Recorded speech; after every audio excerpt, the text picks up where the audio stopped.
Sejam todos bem-vindos ao canal Escola Dominical Brasil. Meu nome é Vanderlei Claudiano e hoje eu vou falar aqui na sessão 133 o que é falado sobre as 10 tribos perdidas de Israel. Bom, vou fazer um contexto histórico antes, tá bom? Sobre as 12 tribos de Israel. Davi, ele reinou sobre as 12 tribos de Israel. Na verdade, ele conseguiu unir as 12 tribos de Israel, tendo ele como único rei. Bom, ele era um rei muito querido e todas as tribos aceitou ele ali como rei. Então ele fez essa união das 12 tribos. Depois de Davi veio o filho de Davi, Salomão. Também as tribos continuam unidas. Mas depois de Salomão ali, veio o filho de Salomão chamado Roboão. E Roboão ele aumentou os impostos, né? Os tributos ali às outras tribos. E aí as outras tribos se rebelaram e não quiseram mais seguir Roboão. Então houve uma divisão aí das tribos. Duas tribos ficou no sul, que é ali as tribos de Judá, né, ficou conhecida como a tribo de Judá, que ficou em Jerusalém, e as outras 10 tribos elas se deslocaram para o norte. E indo para o norte ali, liderada por um homem chamado Jeroboão. Jeroboão, com medo de perder a liderança dessas 10 tribos, né, porque o que acontecia? Eles tinham a cultura de adorar a Deus no templo, então com medo, né, das tribos vir até Jerusalém e adorar no templo e permanecer em Jerusalém, Roboão ele começou a construir altares e bezerros de ouro, falsos deuses, para que o povo pudesse adorar ali sem precisar ir até Jerusalém. Algumas famílias, ao identificar essa apostasia, esse afastamento da verdade por meio de Roboão, algumas famílias voltaram, né, a viver ali em Jerusalém, tá bom? Mas o que aconteceu? O povo cada vez foi caindo mais em idolatria ali, até que veio outras nações e dominou as 10 tribos de Israel, levou elas cativas e fizeram elas de escravo. Bom, uma pequena parte dessas tribos, né, das 10 tribos, ela escapou e fugiu para o norte, tá bom? E desde então, essas tribos é mencionada nas escrituras como as 10 tribos perdidas, porque não se teve mais notícia. Depois disso, né, uns 100 anos depois, Jerusalém também é atacada ali, Judá, e é levado lá por Nabucodonosor, né, para a Babilônia lá. Depois, né, a Babilônia é conquistada pelos persas, os judeus voltam novamente lá para Jerusalém, começam a reconstruir, é conquistada também pelos romanos ali, né? E esse é o contexto histórico aí, tá bom? Então, as 10 tribos de Israel, elas foram para o norte, fugiram para o norte e não se tem mais notícia. Então, eu vou começar compartilhando aqui na 10ª regra de fé, que fala sobre essas 10 tribos perdidas. Então, a 10ª regra de fé nada mais justo do que falar sobre as 10 tribos perdidas. E aqui diz o seguinte: cremos na coligação literal de Israel e na restauração das 10 tribos. Bom, então, quando fala na coligação de Israel, tá bom? A coligação de Israel, coligar significa unir. Como que vamos unir Israel, as 12 tribos de Israel? Esse trabalho é feito por meio da pregação do Evangelho, tá bom? Então, por meio da pregação do Evangelho é que essas tribos elas são unidas novamente. E é literal, tá bom? Mesmo que nós não sejamos da linhagem sanguínea das 12 tribos de Israel, quando nós nos batizamos, entramos para o Evangelho, nós passamos a pertencer ao povo do convênio do Senhor. Passamos a pertencer a uma das 12 tribos de Israel. É só você tirar a bênção patriarcal aí que você vai saber qual das tribos você vai pertencer, tá bom? Continuando a história aqui, né? Então, aqui falou sobre a coligação literal de Israel e na restauração das 10 tribos, ou seja, a recuperação das 10 tribos que foram perdidas, tá bom? Então tá falando sobre essas tribos aqui. E olha só que interessante sobre essas 10 tribos o que o próprio Salvador Jesus Cristo disse, né? Aqui em 3º Néfi, capítulo 17, versículo 4. Mas agora vou para o Pai, e também me manifestarei às tribos perdidas de Israel, porque não estão perdidas para o Pai, pois ele sabe para onde as levou.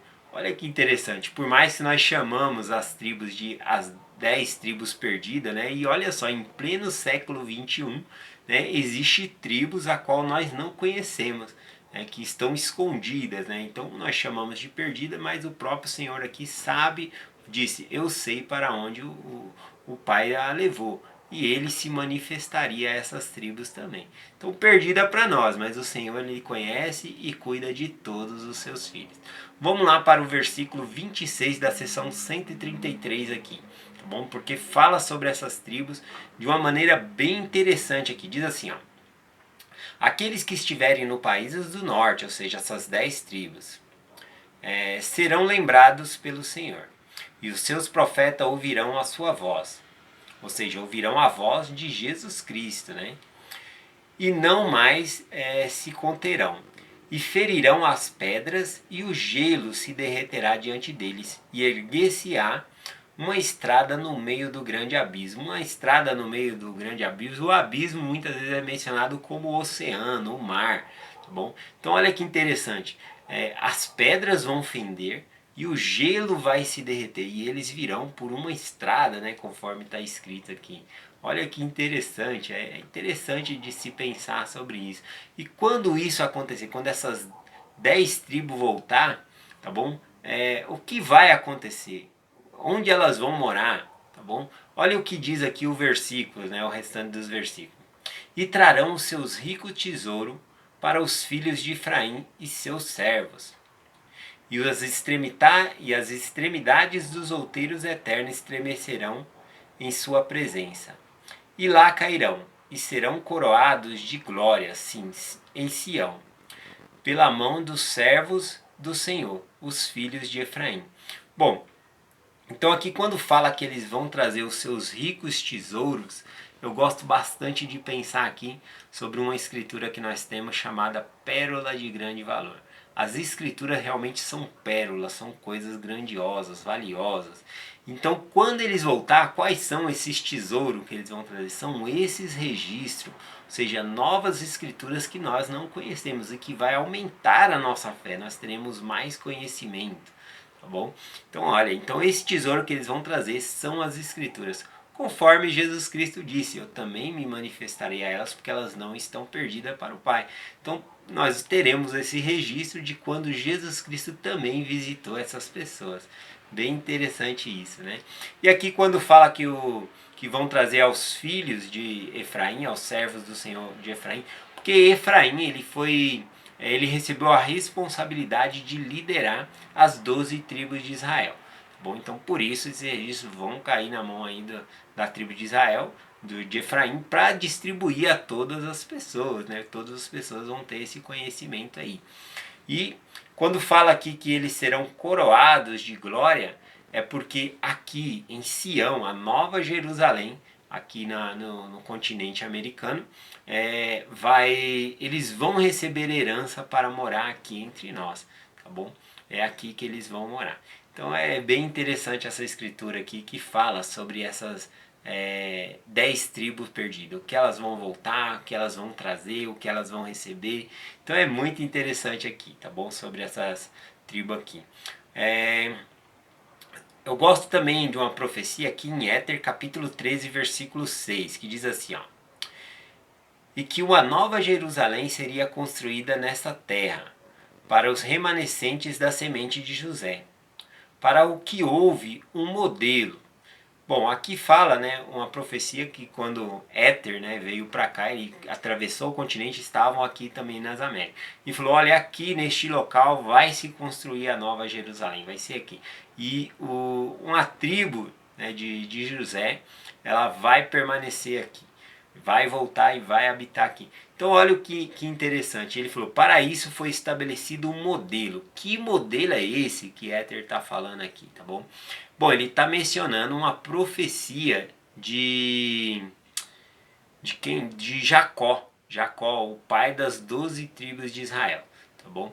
Então ele está falando sobre uma profecia de Jacó, porque Jacó, quando ele pegou o manto do filho dele, né, quando o José, né, os irmãos dele falou que ele tinha sido comido por uma fera, então eles rasgaram a túnica, mancharam no sangue ali, e ele guardou essa túnica do filho dele.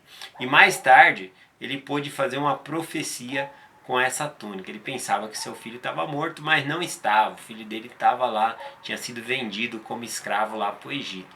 E depois ele pegou essa manta, né, que ele estava ali com de José, e aí uma parte daquela manta não estava estragada. E aí ele disse, né, assim como essa veste, né, essa manta do meu filho aqui, uma parte não está estragada, também a semente do meu filho, um remanescente da sua semente será preservado. Nós vemos o cumprimento dessa profecia quando Leí e sua família vão, né, para as Américas ali, e aí tem os nefitas e lamanitas. Porém, os lamanitas, eles vencem os nefitas, tendo a extinção ali dos nefitas e fica só os lamanitas. E os lamanitas, eles se espalharam, né, por toda a terra aí, e a promessa é que os remanescentes de José, eles vão voltar. Quem é os remanescentes, né, da semente de José? São os índios, tá bom? Os descendentes ali dos lamanitas. E onde estão os descendentes dos lamanitas? Estão nos países que tem mistura com sangue indígena, sangue dos índios ali, por exemplo, os mexicanos e outros, né, países aí que tem essa mistura. Então eles também eles vão vir para Sião, vão habitar em Sião também. Então tem essa profecia aí. Para terminar aqui, eu vou ler o versículo que é incrível aqui, que eu amo sobre as tribos aqui, essas 10 tribos, que é Jeremias capítulo 16, versículo 14 e 15. Se nós pararmos para pensar, qual é o grande milagre que é mencionado no Velho Testamento? Né? Para pensar em um grande milagre que foi feito no Velho Testamento, se fosse para você escolher um dos milagres. Bom, eu escolheria ali, né, e é muito mencionado nas Escrituras, o Mar Vermelho se abrindo e o povo de Israel passando no Mar Vermelho em terra seca. Existem alguns pregadores que falam que eles atravessaram o Mar Vermelho ali com a maré baixa, né? Na verdade, eu acredito que o poder de Deus é ilimitado, né? E realmente o mar se abriu e eles passaram ali em terra seca, né? A própria escritura diz, passou em terra seca. Então eles passaram ali, não foi em maré baixa não, foi em terra seca mesmo. O Senhor dividiu aquelas águas ali e eles passaram em terra seca. Então esse é um grande milagre no Velho Testamento, na qual é notório, né, para todos os povos, né, quando eles estavam indo atacar outros povos, eles ficavam, nossa, esse é o povo, né, que passou o mar em terra seca, que os egípcios morreram. Então isso amedrontava muitos povos e é um milagre imenso, tá bom? Mas olha só o que Jeremias fala a respeito desse milagre aqui. É um milagre notório, mas olha só o que ele fala aqui, ó. Jeremias capítulo 16, versículo 14 e 15. Portanto, eis que dias vêm, diz o Senhor, em que nunca mais se dirá, vive o Senhor que fez subir os filhos de Israel da terra do Egito. Está falando desse milagre, né, de trazer os filhos da terra do Egito, ter aberto o Mar Vermelho e ter livrado o povo de Israel do cativeiro lá no Egito. Então ele está falando, vai ter dias, né, vem dias, diz o Senhor, que não vão mais dizer, bendito é o Deus que tirou o povo de Israel ali do Egito, tá bom? Mas, o versículo 15, mas vive o Senhor que fez subir os filhos de Israel da terra do norte e todas as terras de onde tinha lançado, porque far-lo-eis voltar à sua terra, a qual dei aos seus pais. Então, o milagre que vai acontecer das 10 tribos voltar vai ser tão grande que as pessoas praticamente vão dizer bendito, né? Não vai dizer bendito Deus de nossos pais que trouxe, né? Livrou do Egito, mas sim do que trouxe as 10 tribos perdidas. E nós acabamos de ler no registro que o gelo vai se derreter, as pedras vão fender, um novo caminho vai surgir e eles virão para Sião também. Bom, então é essa a mensagem que eu compartilho com vocês. Que nós possamos fazer a nossa parte na coligação de Israel, que é a pregação do Evangelho. É essa a mensagem que eu compartilho com vocês, em nome de Jesus Cristo. Amém. Até amanhã.